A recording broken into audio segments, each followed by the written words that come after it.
আমি অমিত আছি তোমাদের সঙ্গে, আর তোমরা শুনছো ভৌতিক কথা। কিছু অনুভূতি এমন যা তোমাদেরও হতে পারে। ঘটনা স্ক্রিপ্টিংয়ে রয়েছে নেহা।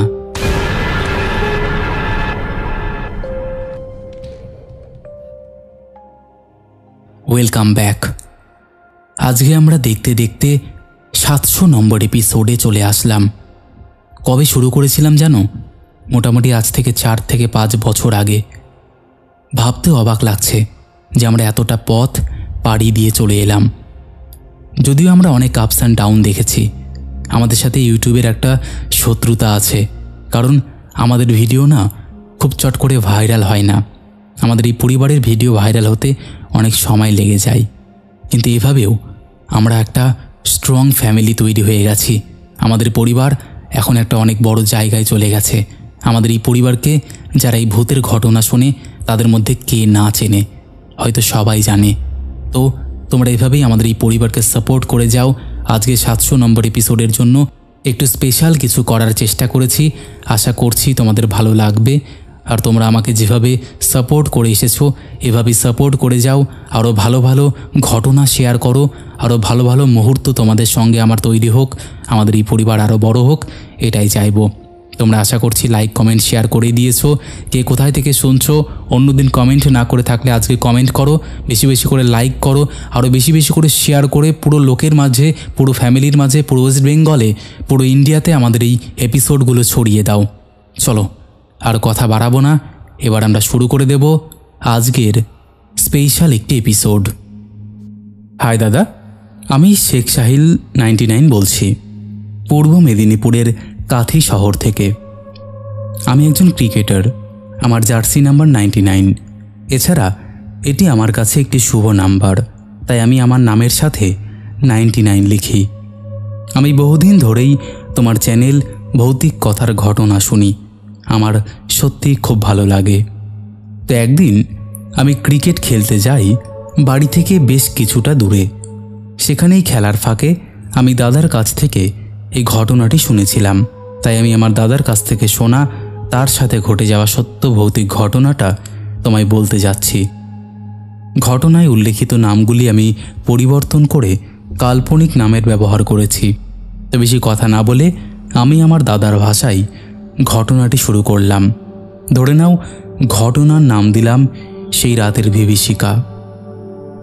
তখন আমি সদ্য নতুন একটা কলেজে ভর্তি হয়েছি। সেই কলেজে আমি ইতিহাস বিভাগের ভর্তি হই। কলেজটা আমার বাড়ির কাছাকাছি হওয়ার জন্য আমি আলাদা কোনো বাড়ি ভাড়া নিইনি। রোজ বাইকে করেই কলেজ যেতাম, আর পড়া শেষ করে বাইকে করে বাড়ি ফিরে আসতাম। প্রায় বেশ কিছুদিন পর কলেজের লাইব্রেরি রুমে একটা ছেলের সাথে আমার দেখা হয়। দেখতে পুরো নায়কের মতো। সে প্রায় 6 ফুট মতো লম্বা, ফর্সা সুশ্রী চেহারা, সুঠাম দেহের অধিকারী, কাঁধ পর্যন্ত লম্বা কালো চুল, চোখের রং হালকা বাদামি। এক কথায় সে এক সুপুরুষ। তো লাইব্রেরিতে বই পড়ছি। হঠাৎ ছেলেটি আমায় জিজ্ঞাসা করল, ভাই আপনার নামটা একটু জানতে পারি? যদি কোনো অসুবিধা না থাকে তাহলে। আমি বললাম, না না, অসুবিধের কি আছে, নাম বলতে আবার কি অসুবিধে হবে? আমার নাম হলো আমির আলী। বাই দ্য ওয়ে, তোমার নাম কি ভাই? ছেলেটা একটু হাসি মাখা মুখে বলল, জি ভাই, আমার নাম নিতাই দাস। আমি ছেলেটাকে জিজ্ঞাসা করলাম, ভাই তোমার বাড়ি কি এইখানে? না, এই অঞ্চলে তো তোমায় কখনো দেখিনি, তাই জন্যই আর কি। নিতাই বলল, আরে ভাই, আমি এই অঞ্চলের ছেলে নই। আমার বাড়ি পুরুলিয়ার একটা গ্রামে। বাড়িতে আমার মা ও বোন থাকে। ছেলেবেলায় আমার বাবা গাড়ি অ্যাক্সিডেন্টে মারা যান। আমি তারপর থেকে মা আর বোনের সাথেই থাকতাম। উচ্চ মাধ্যমিকের পর ভালো শিক্ষা গ্রহণের জন্য আমি এই অঞ্চলের কলেজে ভর্তি হয়েছি। এরপর ছেলেটির সাথে আমার বন্ধুত্ব হয়, নম্বর আদান প্রদান হয়। মোটামুটি 7 দিন পর তার সাথে কলেজের বাইরে দোকানে বসে চা খাচ্ছি আর আড্ডা দিচ্ছি। এর মধ্যে সে আমায় বলল, জানিস ভাই, একটা বিপদে পড়েছি। যদি আমায় একটু সাহায্য করতিস তাহলে সত্যি খুব ভালো হতো। আমি বললাম, কি হয়েছে ভাই? তোর বাড়িতে কোনো অসুবিধা হয়নি তো?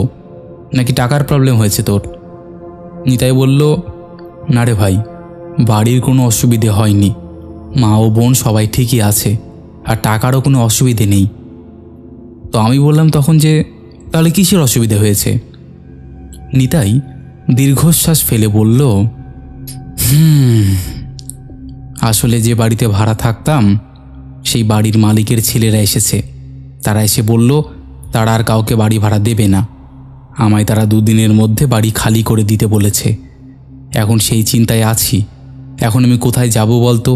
এই মাসের মাঝের সময় তো কেউ বাড়ি ভাড়া দিতে রাজিও হচ্ছে না। কোথায় যাব, কি করব, কিছুই তো বুঝতে পারছি না।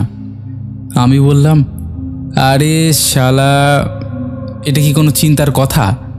আরে তোর আমির ভাই কি মারা গেছে যে তুই বাড়ি নিয়ে চিন্তা করছিস?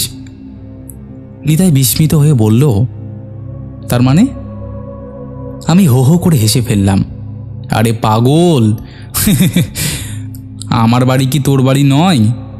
যতদিন ইচ্ছে আমার সাথে আমার বাড়িতে থাকবি, তারপর না হয় বাড়ি ভাড়া পেলে চলে যাস। যতদিন না বাড়ি ভাড়া পাচ্ছিস ততদিন আমার বাড়িতেই থাকবি, তাতে কি আছে? দেখলাম নিতাইয়ের চোখ জলে ভরে এসেছে। চোখের জল মুছতে মুছতে সে আমায় গলায় জড়িয়ে ধরে কান্না ভরা গলায় সে বলল, আমার নিজের কোনো ভাই নেই রে, কিন্তু তুই আমার নিজের মায়ের পেটের ভাইয়ের চেয়ে কম নয়। তুই না থাকলে আমি যে কী করতাম, তুই যে আমার কী উপকার করলি ভাই, আমি কোনোদিনও ভুলবো না। আমি তাকে বললাম, আরে তুই আমার বন্ধু নয় রে, তুই আমার ভাই রে ভাই। তা বাদ দে কথা, বিকেলে জামা কাপড় আর তোর জিনিসপত্র গুছিয়ে রাখিস, আমি তোকে নিয়ে যাব। এখন চললাম রে, একটু কাজ আছে, তুই কিন্তু বিকেলে রেডি থাকবি। নিতাই মাথা নেড়ে হ্যাঁ বলল। আমি দোকানের চায়ের দাম মিটিয়ে সেখান থেকে চলে আসলাম। বিকেল 4টার দিকে আমি নিতাইয়ের ভাড়া বাড়ির সামনে উপস্থিত হলাম। সেখান থেকে তাকে বাইকে চাপিয়ে আমি আমার বাড়ির দিকে রওনা দিলাম। আমি আগে থেকেই আমার বাড়িতে নিতাইয়ের ব্যাপারে বলে রেখেছিলাম, বাবা মাও কোনো আপত্তি করেনি। প্রায় 15 দিন মতো আমার সাথে আমার বাড়িতে থাকার পর একদিন নিতাই আমাকে একটা পোস্টার এনে দেখায়। সেটা পড়ে দেখলাম ওটা একটা বাড়ি ভাড়া দেওয়ার বিজ্ঞাপনের পোস্টার। নিতাই আমায় বলল, ভাই, এই নম্বরে ফোন করেছিলাম, যে নম্বরটা বিজ্ঞাপনে লেখা আছে। বাড়ির মালিকের সাথে কথাও বললাম, সে বলল বিকেলে এসে তার সাথে যোগাযোগ করতে। আমি বললাম, তা বাড়ি ভাড়া কত নেবে? নিতাই বলল, তা বলেনি, বলেছে বিকেলে গেলে সব কিছু বলবে। বিকেলে আমি নিতাইকে নিয়ে চললাম সেই বাড়ির উদ্দেশ্যে। সেখানে পৌঁছে আমি পুরো অবাক হয়ে যাই। বাড়িটি শহর থেকে কিছুটা দূরে একটা পুরনো গলির মধ্যে। বাড়িটা বেশ নতুন, ঝকঝকে রং করা। বাড়িটার চারপাশে লম্বা প্রাচীর দিয়ে ঘেরা, প্রাচীরের ওপরে লম্বা লম্বা পেরেক গাঁথা। বাড়ির সামনে এক টুকরো বাগান, কিন্তু তার সব গাছ মরে শুকিয়ে গেছে। বাড়ির পেছনে লম্বা লম্বা নারকেল গাছের সারি, তার পাশে একটা ছোট্ট পুকুর। আমি এইসব দৃশ্য দেখছি, হঠাৎ পেছন থেকে একটা হাতের স্পর্শ পেয়ে চমকে পেছন ফিরে দেখি নিতাই আমার পেছনে দাঁড়িয়ে আছে। নিতাই আমায় বলল, কি রে, এখানে দাঁড়িয়ে দাঁড়িয়ে কি দেখছিস? চল, তোকে বাড়ির মালিক ডাকছে। আমি দীর্ঘশ্বাস ফেলে বললাম, চল, দেখি কি বলছে। বাড়ির মালিকের সাথে কথা বলে জানতে পারলাম তিনি এ বাড়িতে থাকেন না, কিছু দূরে পরিবার নিয়ে অন্য বাড়িতে থাকেন। মালিককে বাড়ি ভাড়া কত বলতে বললে তিনি যে ভাড়ার কথা বললেন তা শুনে আমরা আশ্চর্য হয়ে গেলাম। তিনি বললেন, নিতাই বাদে বাড়িতে কেউ থাকবে না। সকালে একজন কাজের লোক আসে, সে বাড়ি ঝাঁটিয়ে চলে যায়, তাই বেশি নয়, মাসে 1000 টাকা দিলেই চলবে। নিতাই বলল, যাই হোক গা, কম দামে এত ভালো একটা বাড়ি পেলাম, আর কি চাই। এই শুনে মালিক বললেন, চলুন আপনাকে আপনার রুমটা দেখিয়ে আসি। আমরা চললাম মালিকের পেছন পেছন। দোতলার সিঁড়ির পাশে একটা রুম, আর রুমের পাশ দিয়ে আরও একটা সিঁড়ি, সেটা 3 তলার ছাদে এগিয়ে গেছে। মালিক হাতে একটা চাবির গোছা থেকে একটা চাবি বের করে সেই রুমের তালা খুলে দরজাটা ঠেলা দেয়। সাথে সাথে যেন একটা হালকা গরম বাতাস আমাদের গায়ের সাথে ধাক্কা খেয়ে বাইরে বেরিয়ে যায়। মালিক বাড়ির আলো ও পাখা চালায়। আমার রুমটা দেখি। রুমে একটা বিছানা পাতা খাট, খাটের উপর সিলিং পাখা, পাশে একটা বুক সেলফ, তার পাশে টেবিল ও চেয়ার রাখা। বিছানার পাশে একটা বড় জানালা, যেটি কাঁচ দিয়ে ঘেরা। মালিক সেটা খুলে দিলেন। ঘরের মধ্যে ঠান্ডা বাতাস প্রবেশ করল। জানলা দিয়ে মুখ বাড়িয়ে দেখলাম এই রুমটা পুকুর পাড়ের কাছে। জানলা দিয়ে দেখা যায় সেই পুকুর, সারি সারি নারকেল গাছ, আর পাঁচিলের সেপাশে ধুধু ফাঁকা মাঠ। এরকম পরিবেশে মন জুড়িয়ে যায়। এরপর আমরা রুম থেকে বেরিয়ে আসি। মালিকের সাথে কথা বলে ঠিক হয় নিতাই 2 দিন পর মাসের শুরু থেকে এখানে থাকা শুরু করবে। তো সেই মতো 2 দিন পর সকালে নিতাই ও তার জিনিসপত্রকে নিয়ে সেই বাড়ির দিকে রওনা দিলাম। সেখানে পৌঁছে আমি নিতাইয়ের সাথে তার জিনিস সেই রুমে সাজাতে থাকি। নিতাই তার বইগুলো বুক সেলফে সাজাতে থাকে। সব কিছু সাজিয়ে ওঠে। আমি নিতাইয়ের সাথে কথা বলে রুমে তালা দিয়ে তাকে নিয়ে কলেজে যাই। কলেজ শেষে তাকে নিয়ে সেই ভাড়া বাড়িতে দিয়ে আসি। কলেজের গরমের ছুটি ঘোষণা করেছে। গরমে দুপুরে বাড়ি না ফিরে আমি নিতাইয়ের সাথে সেই বাড়িতেই থাকি। বিকেলের দিকে নিতাইয়ের কাছ থেকে বিদায় নিয়ে আমি বাড়ি ফিরে আসি। সন্ধেবেলা আমি নিতাইকে ফোন করি, তার সাথে কথা বলছি। হঠাৎ সন্ধ্যার ঝিঝি পোকার ডাকের মধ্যে তার ফোনে একটা অদ্ভুত কণ্ঠস্বর শুনতে পেলাম। কণ্ঠস্বর একটা মেয়ের। আমি নিতাইকে বলি, আরে নিতাই, বাড়িতে তুই ছাড়া আর কি কেউ আছে? নিতাই বলল, কই না তো, কেন বলতো? আমি বললাম, না মানে তোর পাশ থেকে মনে হচ্ছে কোনো মেয়ে কথা বলছে। নিতাই হেসে উঠে বলল, দূর পাগল, নেশা করেছিস নাকি? বাড়িতে মেয়ে কোথা থেকে আসবে? সকালে নিজেই তো দেখে গেলি সারা বাড়িতে আমি একা, আর তুই নাকি মেয়ের কণ্ঠস্বর পাচ্ছিস। হাসালি ভাই তুই আমাকে। আচ্ছা আমি একটু রাখছি, স্নানে যাব। এই বলে নিতাই ফোন রাখে। এরপর আমি 1 মাসের জন্য মসজিদ থেকে জামাতে যাই। জামাতে যেহেতু মোবাইল অ্যালাউ করতো না, তাই আমি নিতাইয়ের আর খোঁজ করতে পারলাম না। প্রায় 1 মাস পর বাড়ি ফিরে আসি আমি। নিতাইকে ফোন করি, ফোন রিং হয়ে কেটে যাচ্ছে। প্রায় 10 থেকে 12 বার ফোন করার পরও যখন সে ফোন ধরল না, তখন আমি বাইকে করে তার ভাড়া বাড়ির দিকে রওনা দিলাম। সেখানে পৌঁছে দেখলাম রুম ভেতর থেকে বন্ধ।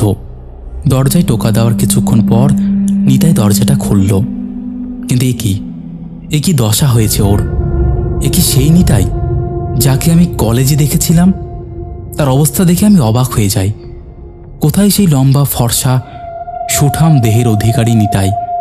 তার চুলে পাক ধরেছে, তার ফর্সা মুখ ফ্যাকাশে হয়ে পড়েছে, সুঠাম দেহ শুকিয়ে যেন কঙ্কালের মতন হয়ে গেছে।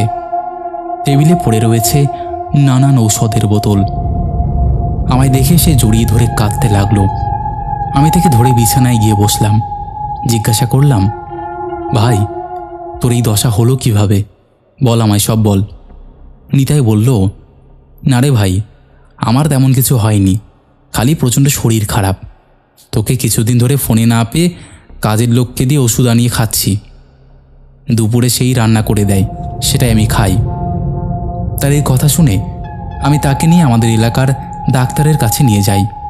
নানান পরীক্ষা নিরীক্ষার পরও তিনি কোনো অসুখ ধরতে পারলেন না। কিছু ওষুধ দিয়ে বললেন, এই সব ওষুধ খেলে ঠিক হয়ে যাবে। তাকে ভাড়া বাড়িতে রেখে আমি বাড়ি ফিরে আসি। 2 দিন পর আবার তার বাড়ি গিয়ে দেখি সে বাড়ির বাইরে দাঁড়িয়ে রয়েছে। তার অবস্থা আরও কাহিল হয়ে পড়েছে। তার এই দশা দেখে আমি কান্নায় ভেঙে পড়ি। আমার মাথায় তার হাত দিয়ে বলি, তোকে আমার দিব্যি, তুই বল তোর সাথে কি হয়েছে? এইটুকু তো আমি বুঝতে পারছি যে তোর সাথে কিছু অদ্ভুত হচ্ছেই। বল ভাই, আমায় সবটা খুলে বল। নিতাই আমায় এরপর সব কিছু বলতে শুরু করে। সে আমায় যেসব ঘটনা বলে তা শুনে আমার ভয়ে গা হাত পা ঠান্ডা হয়ে যায়। আমি ঘটনাগুলো তার ভাষায় বলার চেষ্টা করছি। প্রথম কিছুদিন আমার সাথে তেমন কিছু হয়নি। ঘটনার শুরু হয় 4 দিন পর থেকে। একদিন আমি রাতে ঘুমিয়েছি। হঠাৎ আমার মনে হলো আমার রুমের বাইরে যেন কোনো মেয়ে হালকা স্বরে গান গাইছে আর নুপুর পায়ে চলার শব্দ আসছে। আমি মনের ভুল ভেবে ঘুমানোর চেষ্টা করতে লাগলাম, কিন্তু ঘুম আসলো না। এমন করতে করতে কখন ঘুমিয়ে গেছি মনে নেই। হঠাৎ একটা শব্দে আমার ঘুম ভেঙে যায়। ঘুম থেকে উঠে আমি যা দেখি তা দেখে আমার ভয়ে হাত পা ঠান্ডা হয়ে যায়। আমি দেখি আমার রুমের দরজা হালকা ফাঁক করে একটা মেয়ে দাঁড়িয়ে আছে। সে কি বিভৎস! দুটো চোখ বাইরে বেরিয়ে এসেছে, জিভ বের করা, চুল এলোমেলো, মুখ বুঁচে গেছে এবং প্রচণ্ড একটা বাজে পচা গন্ধ আসছে তার কাছ থেকে। এক দৃষ্টিতে সে আমার দিকে তাকিয়ে রয়েছে। আমি ভয়ে ভয়ে ঘরের আলো জ্বালিয়ে দেখি কেউ নেই। আমি উঠে গিয়ে দরজার কাছে যাই। সিঁড়ির কাছে 0 ওয়াটের লাইট জ্বালানো। আমি সেই আলোতে কিছু ভালো করে দেখতে পাচ্ছি না। আমি আমার ফোনের লাইট জ্বালানোর সাথে সাথে আমার চোখের সামনে থেকে আলোর গতিতে একটা কিছু ছাদের ওপর উঠে যাই। আমি ছাদেও যাই, কিন্তু সেখানে কিছুই পাই না দেখতে। এরপর সেদিন সন্ধ্যায় তোর সাথে কথা বলে আমি স্নান করতে বাথরুমে যাই। আমি স্নান করছি, গোটা মুখে সাবান লাগানো আছে, বসে বসে গান গাচ্ছি আর গায়ে সাবান মাখছি। হঠাৎ পিঠে একটা ঠান্ডা স্পর্শ পেলাম। প্রথমে কিছু ভাবিনি, মনে মনে ভাবলাম হয়তো মাথা থেকে জল চুইয়ে গিয়ে পড়ছে। ঠিক সেই মুহূর্তে আমার পিঠে একটা আঁচড়ের আঘাত পাই। সঙ্গে সঙ্গে চোখে জল দিয়ে পেছন ফিরে দেখি একটা কালো ছায়ামূর্তি লাফ মেরে বাড়ির বাইরে বেরিয়ে গেল। আমিও সেটার পেছনে ছুট দিই।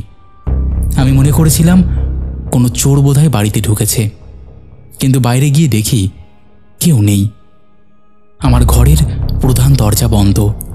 আমি নিজেই তো তালা বন্ধ করেছিলাম, তাহলে চোর ঢুকবে কিভাবে?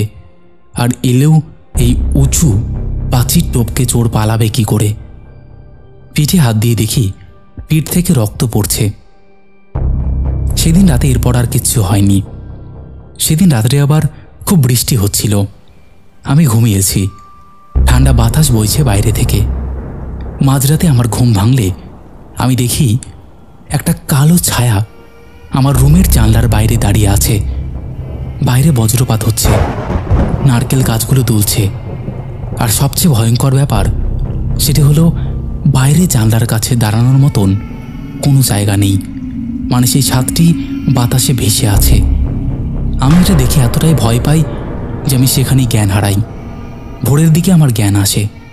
সকালে সেই বাড়ির কাজের লোককে এই ব্যাপারে জিজ্ঞাসা করলে সে আমায় কিছু জানায় না, খালি বলে, স্যার যত তাড়াতাড়ি সম্ভব এখান থেকে চলে যান। এই বলে কাজের লোকটি চলে যায়। আমি এরপর অনেক জায়গায় বাড়ি ভাড়ার ব্যাপারে জিজ্ঞাসা করি, কিন্তু কেউ বাড়ি ভাড়া দিতে রাজি হয় না। বাধ্য হয়েই এই বাড়িতেই আমায় থাকতে হয়। এই ঘটনার পর থেকে রোজ রাতে আমি অনুভব করতাম রোজ মাঝরাতে অদ্ভুতভাবে আমার রুমের দরজা খুলে যেত এবং একটা কালো ছায়া আমার রুমে প্রবেশ করত। ঝমঝম নুপুরের শব্দের সাথে মাংস পচা গন্ধে আমার রুম ভরে যেত। এরপর কালো ছায়াটি ধীরে ধীরে আমার বুকে বসে। আমার গলার কাছে তার মুখ দিয়ে দাঁত বসিয়ে আমার শরীর থেকে রক্ত খেতে থাকে। আমি কিছু করতে পারতাম না, কারণ আমার শরীর পুরো অবশ হয়ে যেত। প্রায় 10 মিনিট পর সে রুম থেকে বেরিয়ে যায়। ভোরের আজান না পড়া পর্যন্ত আমি সেইভাবে রুমের বিছানায় পড়ে থাকি। এরপর থেকে আমার শরীর দুর্বল লাগে আর জ্বর আসে। প্রথমে নিজে গিয়ে ওষুধ নিয়ে আসলেও কিছুদিনের মধ্যে আমার দশা এমন হয় যে বিছানা ছেড়ে উঠতে পারতাম না। কাজের লোককে দিয়ে ওষুধ আনাতাম। এই তো কাল রাতের ঘটনা শোন। কাল রাতে যে ঘটনাটা ঘটে না, সেটা দেখে যে আমি মারা যাইনি সেটাই আমার ভাগ্য। কাল রাতে খাবার খেয়ে আমি বাইরে বেরিয়েছি। সে সময় কারেন্ট চলে যায়। আমি বাইরে থেকে দরজা বন্ধ করে অবশিষ্ট খাবারগুলো বাগানে ফেলে আসি। তখনও দরজা তালা বন্ধ। হঠাৎ ঘরের ভেতর থেকে বইয়ের তাক থেকে বই পড়ে যাওয়ার শব্দ পেলাম। প্রথমে ভাবলাম বাড়িতে কোনো চোর ঢুকেছে, কিন্তু আমার মনে পড়ল দরজায় তো তালা দেওয়া, তাহলে চোর ঢুকবে কি করে? আমি বাড়ির দরজা না খুলে জানালার দিকে মুখ দিয়ে যে দৃশ্য দেখি, তাতে আমার ভয়ে হৃদযন্ত্র জোরে জোরে ধকপক করতে থাকে। পূর্ণিমার চাঁদের আলোয় জানালার বাইরে থেকে দেখি বাড়ির ভেতর থেকে কেউ পড়ার টেবিলে কেউ যেন বসে বই পড়ছে। তার মুখ স্পষ্টভাবে দেখতে না পাওয়ায় আমি মোবাইলের আলো রুমের ভেতরে ফেলি। তাতে দেখি যে বসে আছে সে একজন মেয়ে। সে পেছন ফিরে বসে আছে। হঠাৎ একটা হাসির শব্দ শুনতে পাই। সেই মেয়েটা হাসছে। হঠাৎ হাসির শব্দ থেমে যায়, আর সাথে সাথে চেয়ারে বসা মেয়েটির চেয়ার থেকে না উঠে মাথা ঘোরাই।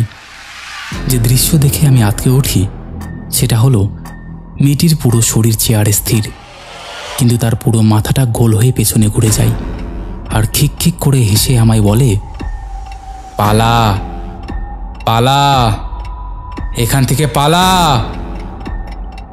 ভয়ে আমি সেই জানলা থেকে সরে আসার চেষ্টা করতেই বুঝতে পারি আমার পা অবশ হয়ে গেছে। তখনও সেই মেয়েটা আমার দিকে তাকিয়ে কর্কশ কণ্ঠে বলে চলেছে, পালা পালা, এখান থেকে পালা, না হলে মরবি মরবি।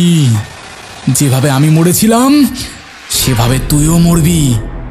পালা পালা। এই বলে সে আবার হাসতে থাকে।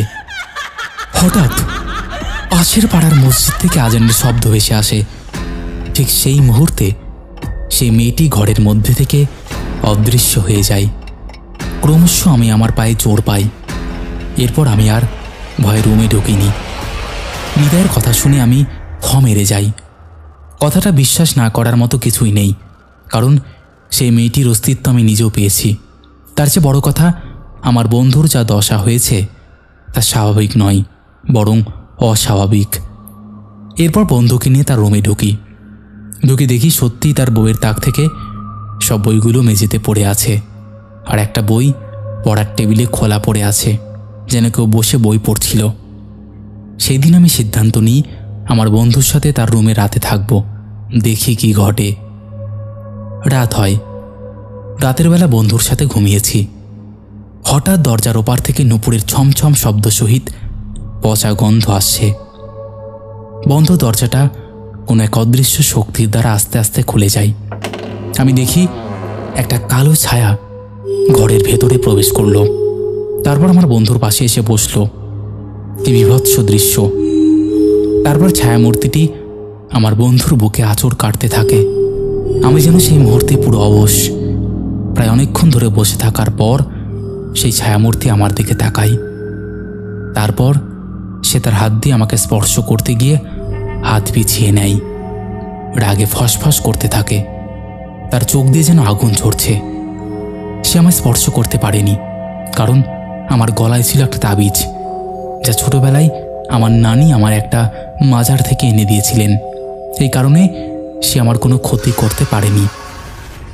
এরপর আমার বন্ধু অর্থাৎ নিতাইয়েরও ঘুম ভাঙে। আমরা দুজন দেখি আমাদের মাথায় পাখার ওপর গলায় দড়ি দিয়ে ঝুলছে একটা মেয়ে। চোখ লাল, যেন বাইরে বেরিয়ে আসতে চাইছে। জিভ গলা পর্যন্ত ঝুলছে, আর তা থেকে লালা রস গড়িয়ে পড়ছে। তার গলায় একপাশে কাত করা রয়েছে। তার নিথর দেহ আমার দিকে তাকিয়ে মুচকি মুচকি হাসতে লাগলো। এই দৃশ্য কিছু সময় পর অদৃশ্য হয়ে যায়। রাতে বাগান থেকে মেয়েটির কান্না ও বেশ কিছু বাচ্চা ছেলেদের কান্নার আওয়াজ আসতে থাকে। সারা রাত না ঘুমিয়ে মোবাইলে আয়াতুল কুরসি শুনে পার করি। ফজরের আজানের পর আমরা পাশের পাড়ার মসজিদে যাই। ইমাম সাহেব নামাজ শেষে আমাদের সাথে দেখা করলেন। তাকে আমি সব ঘটনা খুলে বললাম। সব শুনে তিনি বললেন, আল্লাহ তোমাদের রক্ষা করেছেন। যেখানে তোমাদের বাড়ি সেখানে এমন অশুভ শক্তি আছে যাকে তাড়ানো আমার দ্বারা সম্ভব নয়। শুধু একটা নয়, তার সাথে আছে ছোট ছোট বাচ্চাদের মিলিত প্রেত শক্তি, যা সেই অশুভ শক্তিকে আরও শক্তিশালী করে তুলেছে। তাদের তাড়ানো কোনোভাবেই সম্ভব নয়। তার চেয়ে ভালো তোরা সেই বাড়ি ছেড়ে দে, অন্য বাড়িতে চলে যা। এতদিন সে তোর বন্ধুর কোনো বড় ক্ষতি করেনি ঠিকই, কিন্তু ক্ষতি সে করবে না তার কিন্তু কোনো নিশ্চয়তা নেই। সে যখন তোদেরকে সেই বাড়ি ছেড়ে দিতে বলেছে তখন তোরা সেই বাড়ি ছেড়ে দে, নাহলে তোর বন্ধুর মৃত্যুও হতে পারে। আর এই তাবিজ তোর বন্ধুকে পরিয়ে দে, আর এই পবিত্র জল রোজ তোর বন্ধুকে খাওয়াবি। আর যত তাড়াতাড়ি সম্ভব আজকের মধ্যেই দরকার পড়লে বাড়িটা ছেড়ে দে, দেখবি তোর বন্ধু ধীরে ধীরে সুস্থ হয়ে যাবে। ইমাম সাহেবের এই কথা শুনে আমরা সেই দিনই বাড়ি ছেড়ে দেওয়ার সিদ্ধান্ত নিই। বাড়ির মালিককে সব সমস্যার কারণ জিজ্ঞাসা করলে সে প্রথমে কিছু বলতে রাজি না হলেও তাকে একটু চাপ দিতেই সে বলতে শুরু করে, এই বাড়ি যে স্থানে বানানো হয়েছে এটি ছিল আগে বাচ্চাদের পোতার স্থান। হিন্দু ধর্মের কোনো বাচ্চা মারা গেলে তাদের এখানে এনে কবর দেওয়া হতো। এই কারণে এই বাড়ির বাস্তু খারাপ। আমরা নিজেরাই তাই বাড়িতে থাকি না। তোমার আগেও কিছু লোক এ বাড়িতে ভাড়া নিয়েছিল, তারা কেউই 2-3 দিনের বেশি এ বাড়িতে থাকতে পারেনি। এটা শুনে আমি বললাম, সে না হয় বুঝলাম, কিন্তু যে মেয়েটাকে আমরা দেখেছি সেটা তো কোনো বাচ্চা নয়, সে কে তাহলে? মালিক বলল, তোমাদের এ কথা আগে জানালে ভালো হতো, কিন্তু কিছু টাকার জন্য আমি লোভে পড়ে তোমাদের এই বাড়ি ছেড়ে দিই। তোমাদের আসার 2 বছর আগে তোমাদেরই প্রায় সমবয়সী একটা মেয়ে এখানে ভাড়া থাকতে আসে। পরীক্ষার সময় সে ভালো করে পরীক্ষা দিলেও ফল প্রকাশের পর সে জানতে পারে সে পরীক্ষায় উত্তীর্ণ হতে পারেনি। অপমানে সেই ঘরে, যে ঘরে তোমার বন্ধু ছিল, সেই ঘরের সিলিং ফ্যানের সাথে সে গলায় দড়ি দিয়ে আত্মহত্যা করে। প্রথম কিছুদিন কেউ খেয়াল না করলেও আমার কাজের লোক সেই রুম থেকে পচা গন্ধ পেত। দরজা ভেঙে দেখে মেয়েটির পচা বাসি মৃতদেহ ঝুলছে। এরপর মেয়েটির বাড়িতে খবর দেওয়া হয়, তারা তার দেহ নিয়ে যায়, কিন্তু তার আত্মা প্রেতে পরিণত হয়ে এখানেই থেকে যায়। তাই কোনো লোক এখানে বেশি দিন থাকতে পারে না। মালিকের এই কথা শুনে আমরা পুরো অবাক। বেশি কিছু না বলে আমরা নিতাইয়ের জিনিসপত্র গুছিয়ে সন্ধ্যায় অটো ভাড়া করে বাড়ি থেকে বেরিয়ে আসি। আসার সময় মনে হলো পেছন থেকে কেউ যেন বলছে, পালা পালা, এখান থেকে পালা। আমি পেছন ফিরে দেখলাম, আমার মনে হলো যেন ছাদের ওপর থেকে একটা মেয়ের কালো ছায়ামূর্তি আমাদের দেখছে আর দাঁত বার করে হাসছে। বাতাসে তার চুল সাপের মতো উড়ছে। দিন যায়, নিতাই ধীরে ধীরে সুস্থ হয়ে ওঠে। আমার জীবনের সেই বিভীষিকাময় রাতের কথা আমি কোনোদিনও ভুলব না, অথবা এটি ভুলে যাওয়ার মতন নয়। এই ভয়ঙ্কর স্মৃতি ততদিন বেঁচে থাকবে যতদিন আমি বেঁচে থাকব। তো এই ছিল আমার ঘটনাটি। বিকেল 5টা থেকে লিখছিলাম এই ঘটনা, আর এখন বাজে 9টা। বাইরে ঝোড়ো বাতাসের সাথে বৃষ্টি পড়ছে, কারেন্ট চলে গেছে 20 মিনিট আগে। এই পরিবেশে ঘটনা লিখতে বেশ ভালো লাগছিল। ঘটনাটি যদি তোমার ভালো লাগে তাহলে আমাদের পরিবারে শুনিও। এই ঘটনায় আমি যে বন্ধুত্বের টান দেখালাম তা সত্যিই বিরল। দুটো আলাদা ধর্মের মানুষের এত মিলন বন্ধন চলতে থাকুক চিরকাল। তো বন্ধুরা, এই ছিল আমাদের স্পেশাল এপিসোডের আজকের প্রথম ঘটনা। আশা করছি এই ঘটনাটি তোমাদের ভালো লেগেছে।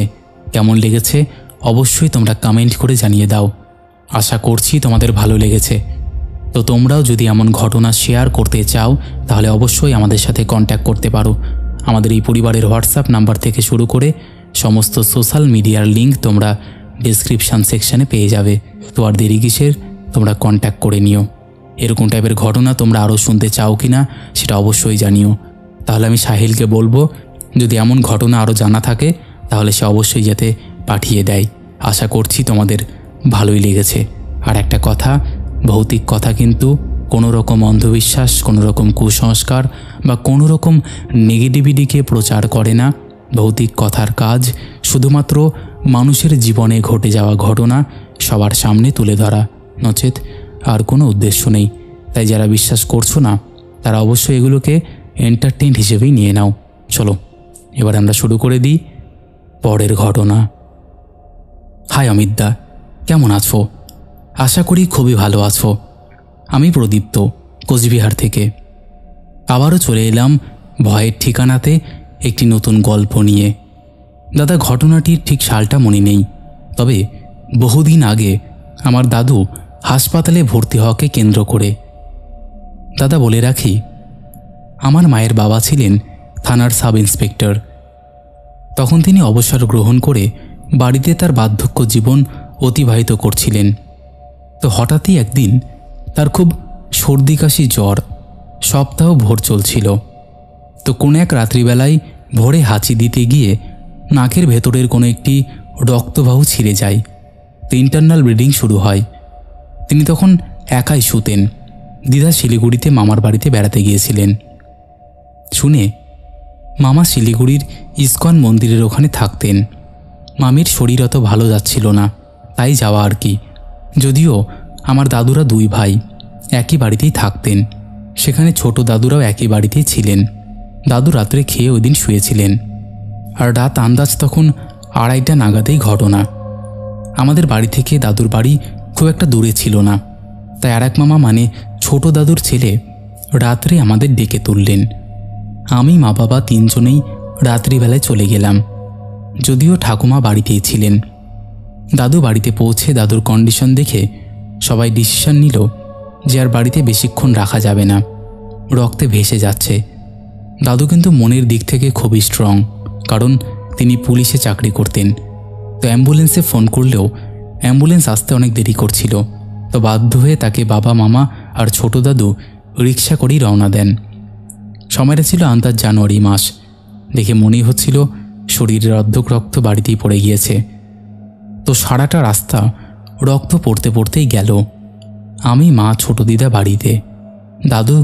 দাদা দাদুকে নিয়ে যাওয়ার পর মা গেটের সামনে দাঁড়িয়ে কাঁদছিল ও পেছন থেকে যতদূর দেখা যায় তাকিয়েছিলেন। বলে রাখছি, সারাটা বাড়িতে ফোঁটা ফোঁটা করে রক্ত যেন ভেসে যাচ্ছিল। এমনকি রিকশার ঝাঁকুনিতে সারাটা রাস্তা রক্ত পড়তে পড়তে গিয়েছিল, যদিও দাদুকে পরে এক্সট্রা করে রক্ত দেওয়া হয়েছিল। তো মা কিন্তু বাড়িতে আর ঢোকেনি, রাস্তাতেই ছিল। মার কথা অনুযায়ী তিনি দেখলেন যে রাস্তার বাম পাশে যে বড় বাঁশঝাড়টি রয়েছে, যার দূরত্ব আন্দাজ 200 মিটার, সেখান থেকে একটা মানুষ খোঁড়াতে খোঁড়াতে বের হলো। তার উচ্চতা এমন হবে যে 3টি মানুষের উচ্চতার সমান প্রায়। তো যাই হোক, সেটি বের হয়ে রাস্তায় উবু হয়ে মানে হাঁটু গেড়ে বসে জিভ দিয়ে কিছু একটা চাটতে চাটতে রাস্তায় যেদিকে যেদিকে রক্ত পড়েছিল সেই দিকে হামাগুড়ি দিচ্ছে। প্রথমবার বাসঝাড় থেকে বেরিয়ে দাদুকে যেদিক দিয়ে হাসপাতালে নিয়ে যাওয়া হয়েছিল সেদিকে চলে গেল। মা দেরি না করে বাড়ির ভেতর ঢুকে ভেতর দিক দিয়ে গেট বন্ধ করেছিল, আর ঘরে ঢুকে ছোট দিদাকে সব বলতে থাকলো।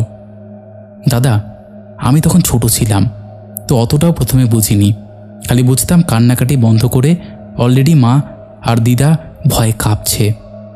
ঘড়ির দিকে তাকিয়ে মা বুঝল সে আর প্রায় 1 ঘন্টা বাকি সকাল হতে। দাদা, দরজা কিন্তু বন্ধ। এবার আমরা ভেতর থেকে শুনতে পেলাম একটা গোঙানির শব্দ। মা দিদাকে বলল, কাকিমা, সর্বনাশ, ওই নরপিশাচটা বাড়ি অবধি চলে এসেছে, আর বোধহয় রক্ষে নেই। দুজনে মিলে হরিনাম জপ করা শুরু করলো। ততক্ষণে আমি বুঝে গেছি যে কিছু একটা ভৌতিক কাহিনী বাইরে শুরু হয়েছে। হঠাৎ একটা ধপ করে আওয়াজ হলো, মানে পিশাচটা দেওয়াল টপকে বাড়ির ভেতরে লাফ দিয়ে পড়ল। দাদা, আমাদের 3 জনের প্রাণ অষ্টাগত। ভেতর থেকে আমরা শুনতে পারছি সেই নরপিশাচ উঠোনে পড়ে থাকা রক্তগুলো জিভ দিয়ে চেটে চেটে খাচ্ছে আর খুঁড়িয়ে হাঁটছে বা হামাগুড়ি দিচ্ছে, যার শব্দ আমরা ভেতর থেকে পাচ্ছি। এবার আমরা ভাবলাম রক্ত তো এই ঘরেও পড়েছে, মানে আমরা এখন যে ঘরটাতে বদ্ধ অবস্থায় আছি। মা ফিসফিস করে বলল, যা কিছু হয়ে যাক, একদম শব্দ করবি না, তাহলে আমাদেরও পিশাচটা মেরে ফেলবে। দাদুকে নিয়ে যাওয়ার ব্যস্ততার দরুন তখনও ঘর পরিষ্কার হয়নি। দাদা, হঠাৎ দরজার নখের আঁচড় আর গোঙানির আওয়াজ। পিশাচটি ভাবছে হয়তো এই ঘরে ঢুকতে পারলে আরও রক্তের সন্ধান পাওয়া যাবে, তাই অনবরত নখের আঁচড় আর দরজাতে ঝাঁকুনির শব্দ অনবরত চলল। দাদা, ইতিমধ্যেই আমরা ভয়ে 3 জনই খাটের নিচে চলে এসেছি। দরজাতে এত জোরে শব্দ হচ্ছে যে মনে হচ্ছিল এক্ষুনি ছিটকিনিটা খুলে যাবে। আমি দেখলাম মা চোখের নিচে এক বেঁকি দা ছিল, সেটা নিয়ে উঠে দাঁড়ালো আর বলল, যদি ভেতরে ঢুকিস তো এক কবে তোর মুন্ডু নামিয়ে দেব। আমি ভয়ে কেঁদে ফেললাম। একথা শোনা মাত্র কিছুটা তাণ্ডব কমে আসলো, কিন্তু সেই গড় গড় করে গোঙানির আওয়াজ চলছেই। মা আবারও বললেন, তুই ভালো চাস তো চলে যা, না হলে দরজা খুলে কিন্তু উল্টে আমি অনবরত তোকে কোপ চালাতে থাকবো। তখন ডকটকিয়ে কার খায় দেখতে পাবি। কি বের হবি নাকি? দাঁড়া, দেখাচ্ছি মজা। এই যে দরজা খুললাম আমি। অবিশ্বাস্য দাদা, 1 মিনিটের মধ্যে অনুভব করলাম যে পিশাচটি ঝপ ঝপ শব্দ করে চলে যাচ্ছে, আর গোঙানির আওয়াজটা দূরে চলে যাচ্ছে। একসময় বন্ধ হয়ে গেল আওয়াজটা।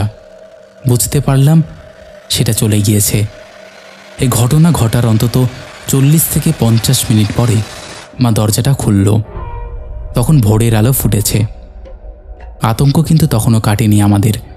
আমরা দেখলাম সারাটা উঠোনে একটুও রক্ত নেই, রয়েছে মাটিতে নখের আঁচড় ও খুবলে ওঠা মাটি। সারাটা উঠোন তছনছ।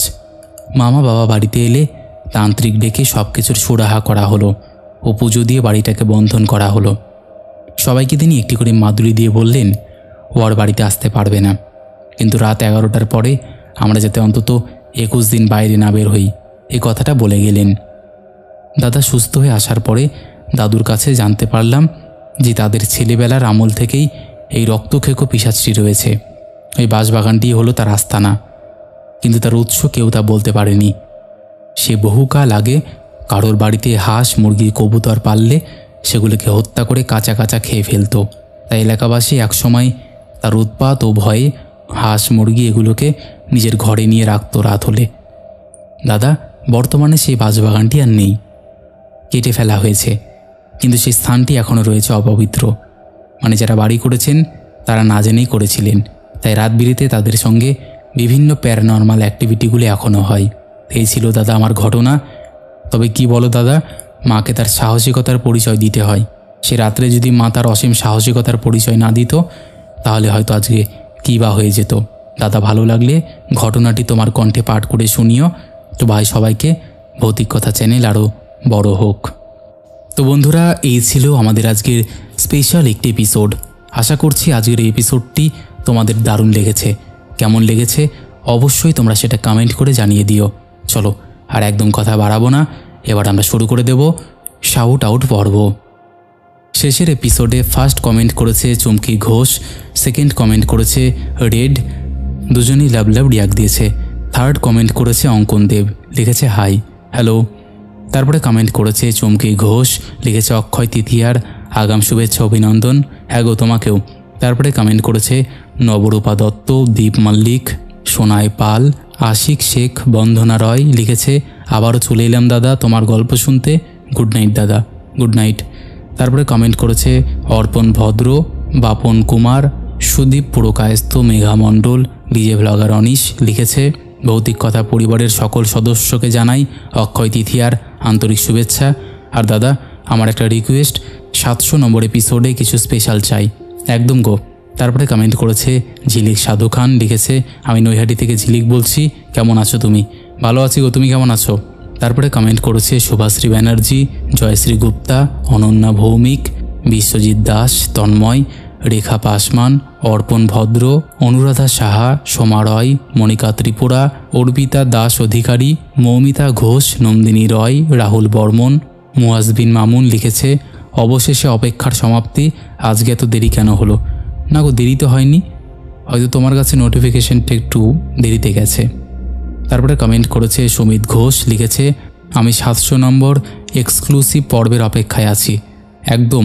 তারপরে কমেন্ট করেছে মনীষা দোয়েল, বাপ্পা, রাহুল বাগ, সুমিত সরকার, অনুরাধা সাহা, তন্নি হালদার, পূজা সরকার, নিবেদিতা হালদার, জিৎ শাহ, ব্রত ভ্লগস, স্নেহা হালদার, সোনাম দাস, অমিতা ঠাকুর, প্রিয়াঙ্কা বিশ্বাস, গীতা গোস্বামী, সহেলি দে, অভিজিৎ দাস, রৌনক দত্ত, সাগর সাহা, পাপড়ি দোলা, মিহির মিত্র, মামন মণ্ডল, নন্দিনী দত্ত, রত্না রয়, দেবাশিস বাগচি, মামুনি, এরকম অসংখ্য প্রিয় মানুষেরা আমাদের শেষের এপিসোডে কমেন্ট করেছে, যাদের কমেন্ট আমি আর চাইলেও পড়তে পারছি না।